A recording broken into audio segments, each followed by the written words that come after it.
बहुत समय पहले की बात है। किसी गांव में एक मस्तराम नाम का बहुत ही ज्ञानी पंडित रहते थे। एक दिन अचानक उसे अपने बचपन के दोस्त रघु की याद आती है। रघु बचपन से ही गूंगा और एक पैर से अपाहिज था। अरे पता नहीं, आज अचानक मुझे मेरे प्यारे दोस्त रघु की याद क्यों आ रही है। ऐसा करता हूँ, उससे कल मिलने के लिए उसके गांव निकलता हूँ। पंडित रास्ते में अपनी धुन में चला जा रहा था। चलते चलते उसकी मुलाकात एक व्यक्ति से होती और वो भी पंडित के साथ चलने लगता है।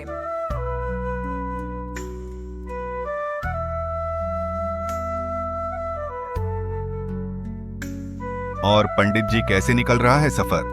बढ़िया, आप बताइए, क्या आप भी इसी ओर जा रहे हैं? हाँ, इसी ओर जाना है।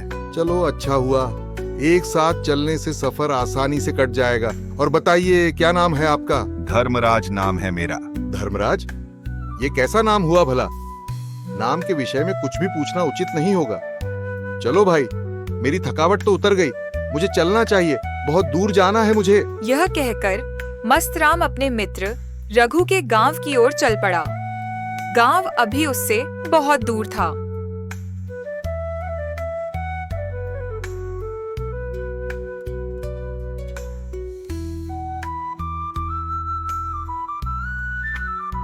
आ गए पंडित, बहुत देर लगा दी। अरे तुम इतनी जल्दी यहाँ कैसे पहुँच गए? अभी धर्मराज और मस्तराम बात ही कर रहे हैं तो अचानक मस्तराम की नजर एक आदमी पर पड़ती है जो उसकी तरफ भागा आ रहा है। उस आदमी के पीछे एक सांड भागा आ रहा था और उस सांड ने अपने पैरों के नीचे कुचलकर उस आदमी को मार डाला। ये सब देखकर मस्तराम बहुत दुखी हो जाता है। कुछ समय बाद फिर दोनों चलना शुरू कर देते हैं और चलते चलते एक दूसरे गांव के द्वार पर पहुंच जाते हैं। उस गांव के बाहर एक बड़ा और विशाल मंदिर बना हुआ था। वहां पर आराम करने की सुविधा काफी बढ़िया लग रही थी। पंडित के दोस्त का घर अभी वहां से बहुत दूर था और रात भी होने वाली थी। रात होने वाली है, पूरे दिन चलते चलते थक भी चुके हैं और भूख भी लग रही है, तो यहाँ पर भोजन करके यहीं पर हम विश्राम कर लेते हैं। फिर सुबह के समय आराम से आगे की यात्रा जारी करेंगे। मुझे इस गांव में किसी को कुछ जरूरी सामान देने जाना है। तुम भोजन करके आराम करो, मैं बाद में आकर भोजन कर लूंगा। इतना कहकर धर्मराज वहां से चला जाता है।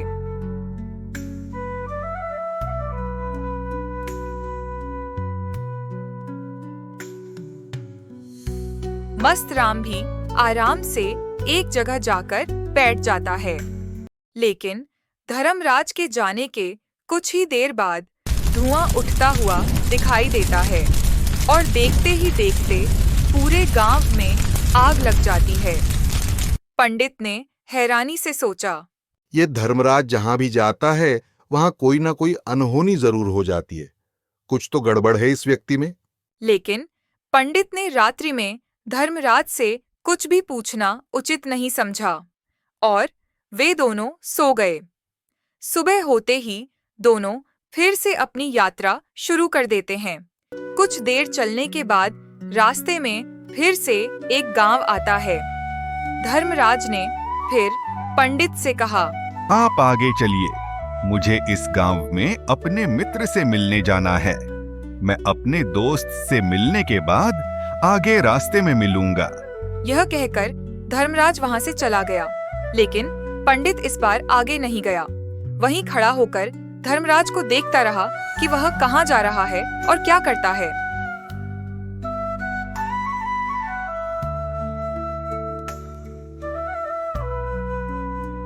सुनिए बहन जी, ये कैसा शोर मच रहा है? एक व्यक्ति को सांप ने काट लिया है और उसकी मृत्यु हो गई है।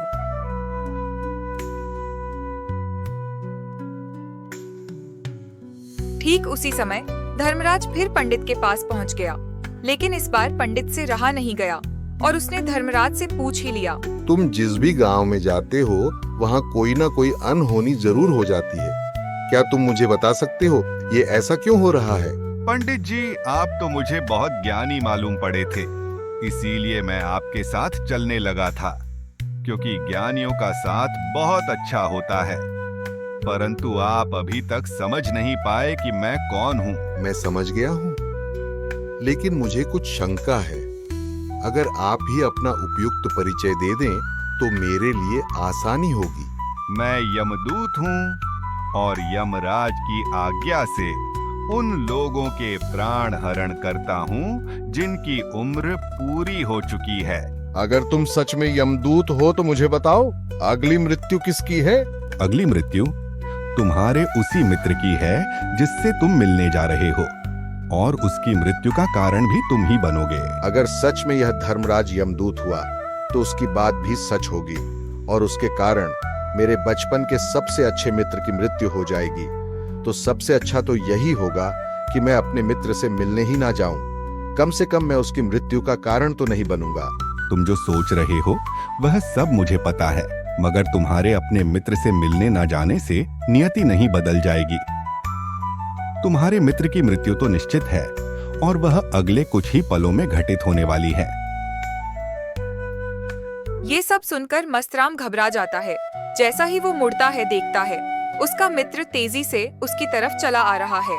उसके आने की गति को देखकर पंडित को ऐसा लगा कि जैसे उसका मित्र काफी देर से उसका ही पीछा कर रहा है, लेकिन वह बचपन से ही गूंगा था और एक पैर से लंगड़ा भी था।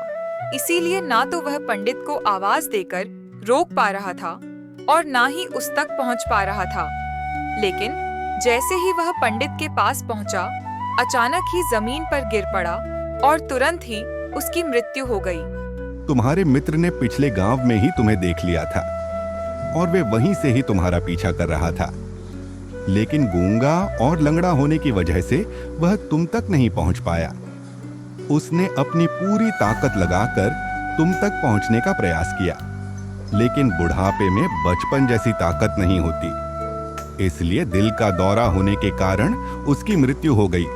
मस्तराम जान चुका था कि मृत्यु अटल सत्य है, कुछ भी कर लो इसको टाला नहीं जा सकता।